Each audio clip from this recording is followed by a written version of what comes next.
Hello ladies and gentlemen, welcome to Party Tricks with me, your host, your friendly neighbourhood magician, Simon South.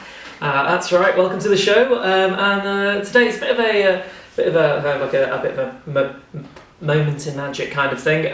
Richard Young, who is part of Young and Strange, who you might have heard for the past, at least around a year, I think it is, maybe a bit longer, has been doing something called the Magician's Podcast. And it celebrated its 100th podcast and the end of the show quite recently, but with quite possibly one of the biggest names in magic that you will know, and that is Mr. David Copperfield.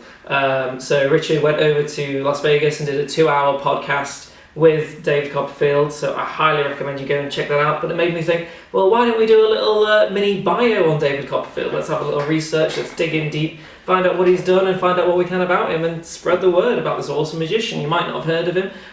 If you haven't, I strongly suggest you go and check him out on YouTube and all that kind of thing. It's all there. Definitely go and check him out. He's quite possibly one of the most well-known names in magic ever. And funnily enough, this David Copperfield, as you might have guessed, is not actually his real name. His real name is David Seth Kotkin, and he's the most commercially successful magician in the world in history. He's had 21 Emmy Awards, he's been nominated 38 times, he has 11 Guinness Book of World Records, he has a star on the Hollywood Walk of Fame, he has a knighthood in France, and he's named a living legend by the US Library of Congress. I don't think anyone in magic has ever had that amount of stuff that they can say that, oh my god, that's amazing. Apparently he's grossed over $4 billion throughout his time in magic, and he earns $63 million a year, which makes him the 20th richest celebrity in the world, which is just stupid considering that it's all magic, and just goes to show what something what a skill like magic can do for you when you get onto the right stages and that kind of thing. So he also owns and manages his own chain of islands in America, which is the islands of Musha Cay, which he's changed the name to the Islands of Copperfield Bay. Ooh, mystery. Apparently loads of celebrities have been over there, and someone's got married over there and things like all of his friends and that kind of people, they all go over and check it out. So yeah, I mean, it sounds amazing that he's done all this basically off the back of magic. He began practicing when he was 10 and started his work in magic as the Davino the Boy Magician, which I think is a great name, and I can imagine that David Copperfield at 10 going up to a party and my name's Davina, I do magic. It just sounds great. It's just a silly little image. He's the youngest person in history to be admitted to the Society of American Magicians, which is a massive society all over America, and they tend to I think the general date to be let in is when you're around 14th, 15th birthday kind of thing, when you stop being a young member and then you can become part of the older generation and move into that kind of thing. But they accepted him straight into this into the high one, the Society of American Magicians. He also taught a course in magic when he was 16 at the New York University, which is mental when you think about it. There are people older than him that are going to this university and they want to do a course on magic, and he's teaching them, and he's 16 and he's like taking them through all the stuff and that kind of thing. So that was like really weird, but still a cool little thing. He also went to university himself when he was 18, but left after 3 weeks being there because he got picked up to be doing a musical, which was called The Magic Man, quite appropriately. And The Magic Man was Chicago's longest running musical. So yeah, there's a fact for you. If it ever comes up on a pub quiz, what's Chicago's longest running musical? There you go. David Copperfield headlined it as well, which is amazing. And at 19 he headlined and created The Magic of David Copperfield, which was actually at the Pagoda Hotel in Honolulu on Hawaii. So that was his first ever one-man solo show, as something that might be picked up by a big casino or something like that. So at 19, David Copperfield has decided that that's what he wants to do, and somehow has gone through amazing lengths of creating his own material and making his own illusions and stuff like that at 19 to go and do this amazing gig in Honolulu, which is incredible. In 1977 was his first ever television appearance, and that was hosting a TV show. So he wasn't necessarily doing any magic, although he probably did, hosting a TV show called The Magic of ABC, which was on the ABC network, and it was a magic show of all different magicians that have been about. And David Copperfield just hosted this big, massive magic spectacular. I imagine that you'll be able to find that on YouTube and stuff like that if you really looked. But yeah, that's incredible, you know, at such a young age to be able to do an amazing thing like that. In 1977, that's when that, let's see, oh yes, here we go, here's the interesting fact of the day. There have been 18 television specials and 2 documentaries between 1977 and 2001 on David Copperfield, and these specials are not limited to, but do include him vanishing a large Learjet, which is a privately owned jet, so he vanished one of those.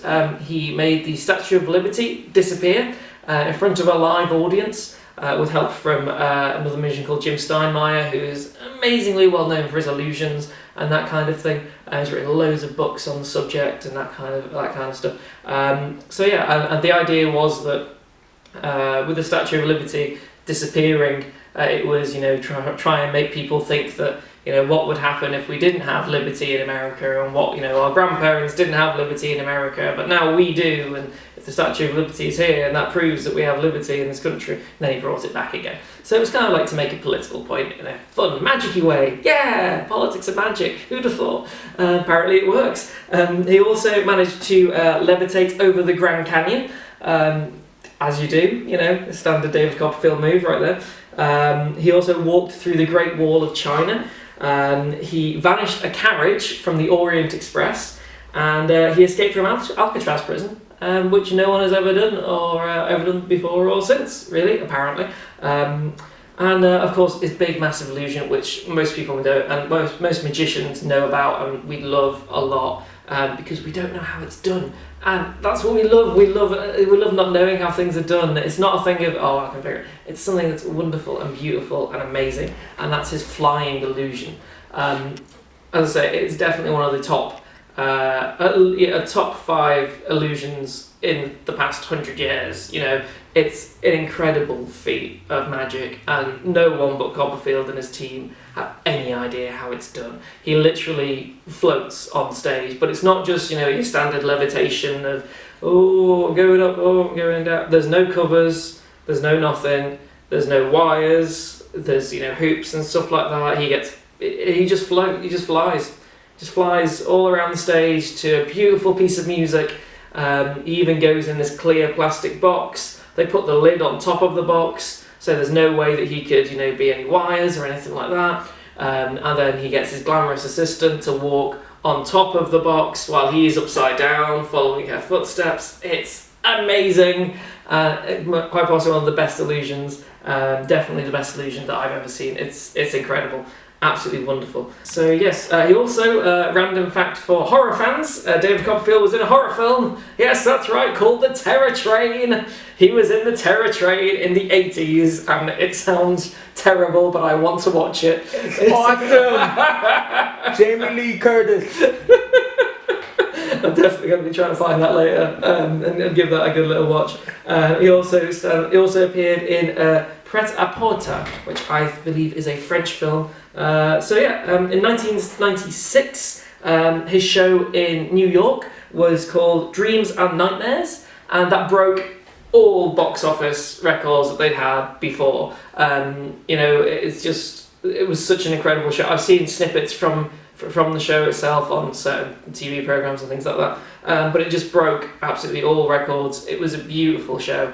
As I say, you can find it on, you can find clips of it. I highly recommend going to watch it. It's dead easy to find. The internet is wonderful.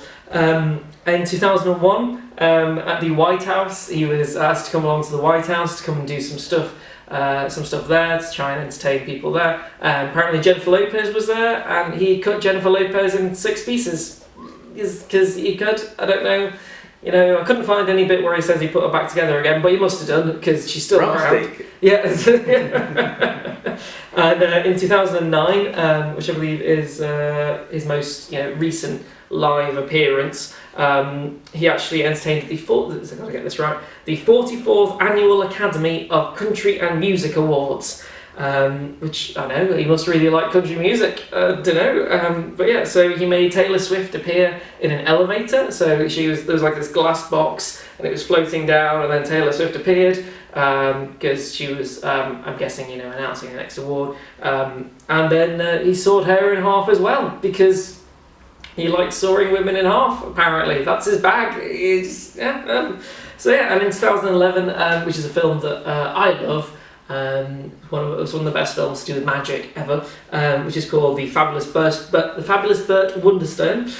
David Copperfield actually made an appearance in that, and he also, him and his team created all the illusions for it. He helped Steve Carell, do the soaring in half illusion that they do in that. Talk them through everything. So yeah, there's my little. Also, he owns and currently curates the let's see if I can get this right. There we go. The International Museum and Library of the Conjuring Arts, which is basically who David Copperfield has created his own museum, which is in a warehouse somewhere in Nevada, in the Las Vegas area. Which apparently the front of it looks like a really dodgy lingerie shop, so no one goes in. But then you go through, then you enter the secret passcode, and it opens up, and you've got this amazing collection of loads of old magic artifacts and all that kind of thing. He's got the largest collection of Houdini memorabilia, like the largest collection of loads of other random, like really good important magicians, all of their stuff there, and he just collects it all, looks after it all. If he sees an interesting piece of it, then he'll buy it for the museum. But it's not open to the public. However, if you're a friend or colleague of David Copperfield, if you're a magician or if you're a magic historian and you contact him, he'll give you a personal guided tour around his museum. There's our little quick little guide to the land of David Copperfield and how amazing a guy he is. Definitely one of the best, most influential magicians of our time. Most magicians, especially from growing up nowadays, that were born in the 80s or the 90s, that have seen him, probably definitely influenced by Copperfield in some way or other. There we go. And if you want to learn more, go and check out Richard Young's podcast, The Magician's Podcast, which is the last one, which is the 100th episode. It's a 2-hour interview, one-on-one with David Copperfield. So if you want to know more about it, go and check that out, definitely. Okay, now back to normal things that are happening in magic in the UK.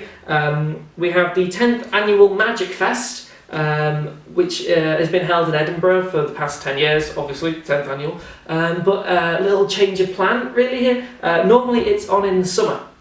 So normally when I'm going up to the Edinburgh Fringe Festival, I've just missed it because it normally starts in July and runs for the entirety of July and sometimes goes into August. But they've actually changed it for this year. So they're changing it to be a Christmas thing. So if you want to go along to it, they normally have incredible, brilliant acts going up there. So go and check it out. So it's going to be a Christmas thing for Hogmanay. So it's going to run over New Year's and that kind of stuff. So definitely go and check that out. It's going to be great. And also we have a fun little thing here. There's a charity. There's a magic charity that I wasn't aware of. Until reading up about finding this out. It's actually quite a good one. It's called Magic for Smiles, and it's just been registered as an official charity in the UK. Now, Magic for Smiles has actually been running in Lebanon for quite a long time. I think it started in 2009 or something like that in Lebanon, but he's finally brought it over to the UK, actually registered it as a real charity in the UK, to do work in Turkey, Lebanon and Jordan. And the idea is to help refugee kids. So it's to help vulnerable children, so if you're having vulnerable children in the UK, but it was originally set up for refugees and that kind of thing, to try and just make them smile. Give something back, to put on a magic show for them, so that after all this horrible things that have happened to them in their lives, we can just do something to make them smile. And also he offers as well like little magic courses for them to learn a few tricks here and there and to build up their confidence and stuff. But I think it's a lovely charity. I think it's really, really nice. It's a wonderful idea. It's run by a guy called Jamie Gibberish. And I know it's a great name. Apparently, gibberish comes from the fact that there's lots of mystical words in magic, so he uses a lot in his act. So Jamie Gibberish is a thing. But yeah, so little mini shout out for helping with the crowdfunding, really. So his crowdfunder is crowdfunder.co.uk/magic4smiles. Personally, I think it's a wonderful thing, and if you can help out with something like that, it's definitely giving someone something back, because you might not be giving it them in money, but you're definitely giving them memories that will help them and will give them a boost in confidence that will help them throughout their entire lives, especially after something that's happened so in such a horrible way to them growing up. So I think that's an important one to get out there. We also have a here we go. Right, on the 27th, on the Sunday, July the 7th. Which is coming up rather soon. We have Darren Mack, and he will be presenting his lecture at the 27th Ferrybridge Day of Magic. About Darren Mack has performed for Prince Charles, he's done stuff at Buckingham Palace, all that kind of cool stuff. And he's actually bringing his lecture to come along and do some stuff at Buckingham Palace. Come and do some stuff at the Ferrybridge, the Ferrybridge thing. Definitely go and check that out. Okay, we're back. Okay, so we also have Darren Mack, who'll be performing and presenting his lecture at the 27th Ferrybridge Day of Magic on Sunday, July the 7th. Now, Darren Mack has performed as magic for a very long time. He's performed in Buckingham Palace, performed for Prince Charles. He's done loads of amazing things like that, and he's very much someone that wants to perform magic for the real world. So not something that's just a camera trick. Or something that just looks really cool for Instagram. It has to look really good when performing for real people. So all that stuff there is going to be in that. If you want to go and see, obviously there's loads of other stuff going on at the Ferrybridge Day of Magic. So if you want to go and check that out, it's going to be a really, really good day.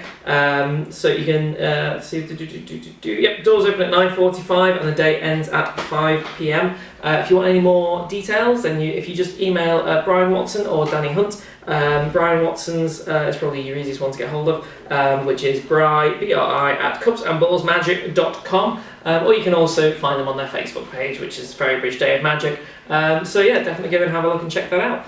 Also, I believe I mentioned this a few weeks ago about the Illusionists. And about their on the One Show and that kind of thing. Their run in London apparently has been expanded now. So instead of it starting in July and that kind of thing, apparently it's now running into September, which is brilliant. Instead of it being, I think it was originally like a 3-week or a 4-week run, it's now running straight the way through into September. So giving everyone the chance that might want to go and see it a chance to go and see it if you can. Definitely recommend it. It's an amazing show. All the magicians in it are brilliant. They're all award-winning. They're all incredibly funny or incredibly good at what they do. I can't stress enough, you need to go and see it. If you like magic and you just want to go and see an amazing magic show that's going to blow you out of the water, go and see that one, The Illusionists. Now a couple of weeks ago I remember I did a little bar bet thing with the tie, when it was a bit you can't do this with the tie. I thought I should do another one because I quite enjoy little weird and interesting bar bets. I thought this is a good one because it's getting your money on the table already, and you would normally use a normal beer bottle. I just I didn't have one to hand, so I just used this aftershave bottle, but it still works. So the idea is that the bottle goes there in the middle. And it's a very simple one. You have to get the money from out of the bottle, so from under the bottle, without tipping the bottle over.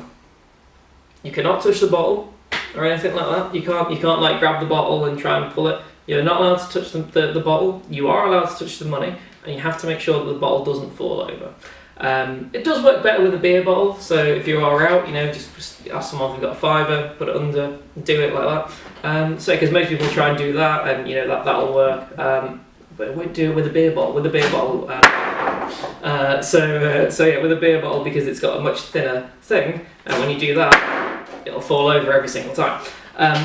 So how this works is I'll try and get a right angle for you. You're not going to pull it, you're going to roll it. So if we just grab the edge of the tenor here, and just slowly roll it like this. You see the roll, and you're not touching the bottle, it's the paper, it's the plastic that's touching the bottle. And that's pushing the bottle off.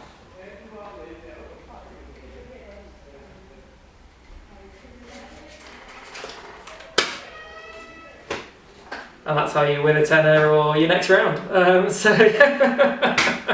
on. It's really cool. It's a great little thing. So yeah, if you want to try and win a round next time, get an empty beer bottle, put it down there. When they try and swipe it, it'll fall over every single time. Just roll it. You'll get it out. Takes, I don't know, a couple of minutes of practice when you're at home to try and do it, but it's just one of those things. It just works. It's really cool. It's really clever, and feel free to go out and earn as many free drinks as you want, or if you just want to take the money and run, you go for that. Why not? Guys, this has been me. I've been Simon South. Enjoy the rest of your week. Have a wonderful one, and we will see you next week. Thank you very much. Have a good one.